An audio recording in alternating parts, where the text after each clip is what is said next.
भारत अपनी संप्रभुता को लेकर हमेशा से अडिग रहा है और यही वजह है कि भारत की इस अडिगता को देखकर अब चीन ने एलएसी से अपनी सेना को पीछे हटाने का फैसला कर लिया है। यह कैसे संभव हुआ, इस रिपोर्ट के जरिए आपको बताते हैं।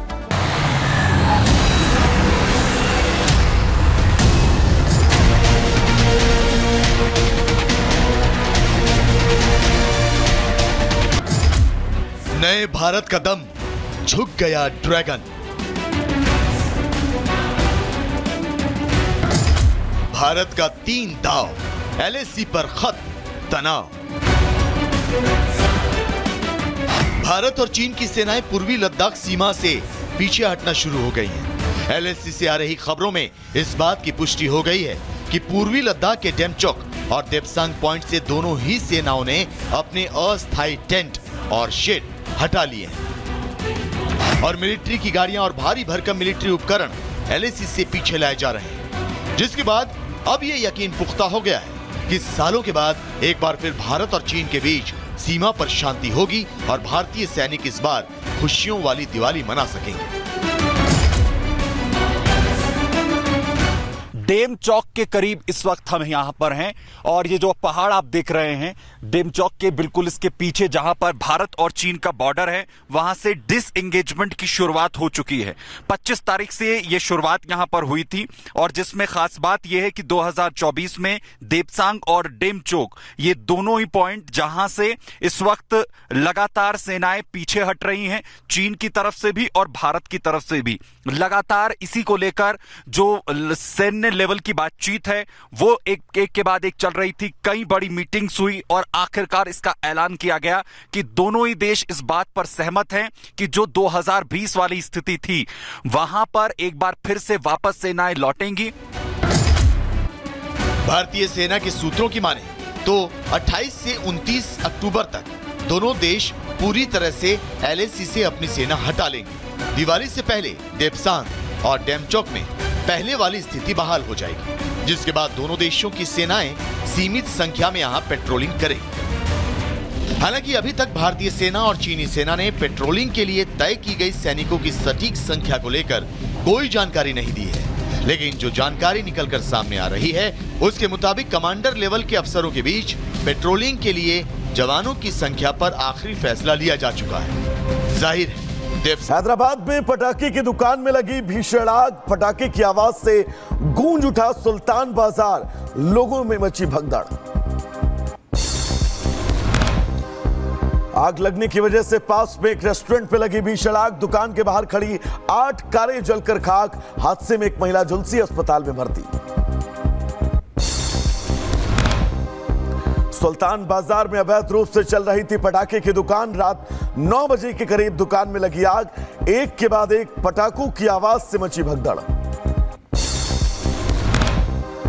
आगे बढ़ेंगे जहां पर आपको बता दें, आग की सूचना मिलते ही फायर ब्रिगेड की कई गाड़ियां मौके पर पहुंची। कड़ी मशक्कत के बाद आग पर काबू पाया गया। पुलिस ने दुकान के खिलाफ कार्रवाई की बात कही। कोई इसमें नुकसान नहीं है उनका, ये फायर वर्क्स का और ये फैमिली रेस्टोरेंट को बहुत नुकसान हुआ। 7 बाइक्स जल गया। पीएम मोदी और स्पेन के प्रधानमंत्री का वडोदरा दौरा। आज सुबह करीब 9:30 बजे करेंगे road show. Tata advance system, Airbus project और भारत माता सरोवर का उद्घाटन। पीएम मोदी और स्पेन के पीएम के लिए वडोदरा में भव्य स्वागत की तैयारियां। लक्ष्मी विलास पैलेस को दुल्हन की तरह सजाया गया। जगह जगह पर पीएम मोदी और स्पेन के पीएम पेड्रो सांचेज के पोस्टर लगाए गए। शिवसेना शिंदे गुट की दूसरी लिस्ट जारी, 20 उम्मीदवारों का ऐलान। वर्ली से आदित्य ठाकरे के खिलाफ मिलिंद देवड़ा को टिकट, डिंडोची से संजय निरुपम और कुडाल से नीलेश राणे लड़ेंगे चुनाव। टिकट मिलने के बाद संजय निरुपम की पहली प्रतिक्रिया, बोले जैसे हरियाणा में बीजेपी का भगवा लहराया है उसी तरह महाराष्ट्र में महायुति का भगवा लहराएंगे। इस समय महाराष्ट्र में वातावरण यह है कि जैसे हरियाणा में बीजेपी का भगवा लहराया है, बिल्कुल उसी तरीके से महाराष्ट्र में भी महायुति का भगवा लहराएगा। कांग्रेस नेता के विवादित बयान पर भावुक हुई सीता सोरेन, बोली इरफान अंसारी को आदिवासी गांव में नहीं दिया जाएगा प्रवेश। हमारे समुदाय के लोग माफी नहीं करने वाले हैं। अब तो वो लोग तय कर चुके हैं कि उनको आदिवासियों के गांव में घुसने नहीं दिया जाएगा। सीएम हेमंता ने हेमंत सोरेन पर साधा निशाना, बोले मुख्यमंत्री सोरेन के लिए आदिवासी अस्मिता की कोई वैल्यू नहीं, आदिवासी जनता चुनाव में सबक सिखाएगी। मध्य प्रदेश के श्योपुर में दिग्विजय सिंह के खिलाफ केस दर्ज, बिना अनुमति रोड शो और सभा करने का आरोप। दिग्विजय सिंह, जीतू पटवारी समेत 6 लोगों के खिलाफ केस दर्ज।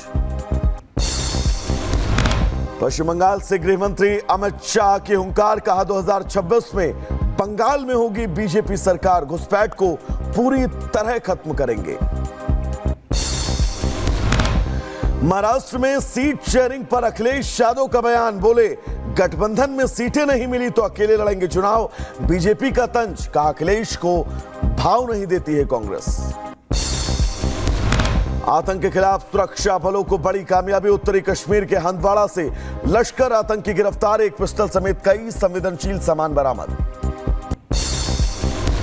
उधर लखनऊ में पुलिस कस्टडी में युवक की मौत मामले में एक्शन, चिन्हट थाना अध्यक्ष अश्वनी हटाए गए, भरत पाठक बने नए इंस्पेक्टर, एसएचओ अश्वनी समेत कई लोगों पर केस दर्ज।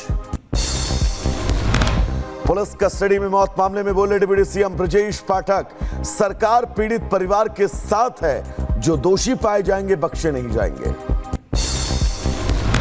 जबलपुर के खमरिया ऑर्डिनेंस फैक्ट्री ब्लास्ट पर पाकिस्तान का कनेक्शन, सोशल मीडिया पोस्ट से पुलिस में खलबली, पाकिस्तान के नाम से शेयर की गई पोस्ट, ब्लास्ट में 2 लोगों की मौत जबकि 11 कर्मचारी हुए थे घायल।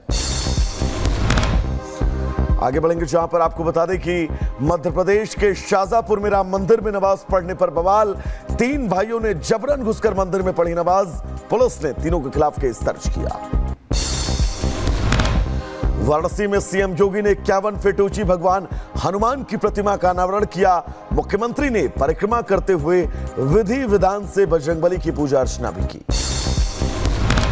दीपावली से पहले असम सरकार का राज्य कर्मचारियों को तोहफा, हिमंता सरकार ने बढ़ाया महंगाई भत्ता, राज्य कर्मचारियों का डीए 3% तक बढ़ा।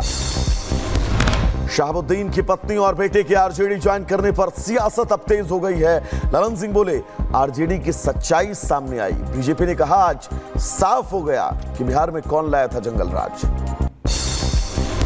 कर्नाटक, महाराष्ट्र और जम्मू के कई हिंदुओं की जमीनों पर वक्फ बोर्ड ने किया दावा, लोगों ने जताया विरोध, साधु संतों ने कहा जमीन कब्जा करने का जरिया बन गया है वक्फ बोर्ड। वक्फ बिल पर भड़काने वाले मौलाना पर बरसी साध्वी प्राची, बोली ये लोग देश में गृह युद्ध करवाना चाहते हैं, अब देश को सनातन बोर्ड की जरूरत है। दिल्ली के धौला कुआं में डीटीसी के इलेक्ट्रिक बस में लगी आग, यात्रियों में अफरा तफरी, हादसे में 2 झुलसे, दमकल की 2 गाड़ियों ने आग पर काबू पाया। बहराइच में दिखा तेज रफ्तार का कहर, बेकाबू ट्रक ने कार को मारी टक्कर, कार में टक्कर मारने के बाद दुकान में जा घुसा ट्रक, हादसे में बाल बाल बचे लोग, ट्रक ड्राइवर मौके से फरार। बहराइच में बिजली के खंभे में शॉर्ट सर्किट से लगी आग, लोगों में हड़कंप, फायर ब्रिगेड ने आग पर काबू पाया। उत्तर प्रदेश के सीतापुर में दर्दनाक हादसा, ट्रक ने बाइक सवार बाप बेटी को रौंदा, 100 मीटर तक बाइक घिसटने से लगी आग, हादसे में दोनों की मौत। एमपी के रतलाम में चलती डेमो ट्रेन के इंजन में लगी आग, आग लगने के बाद यात्रियों के बीच अफरा तफरी, ट्रेन रुकने के बाद ग्रामीणों ने ट्यूबवेल से पाइप जोड़कर बुझाई आग। बिहार के दरभंगा में स्कूल परिसर में खड़ी 2 वैन में लगी आग, अचानक आग लगने से अफरा तफरी, दमकल कर्मियों ने आग पर काबू पाया। उत्तर प्रदेश के लखीमपुर खीरी में 6 फीट का अजगर मिलने से हड़कंप, वन विभाग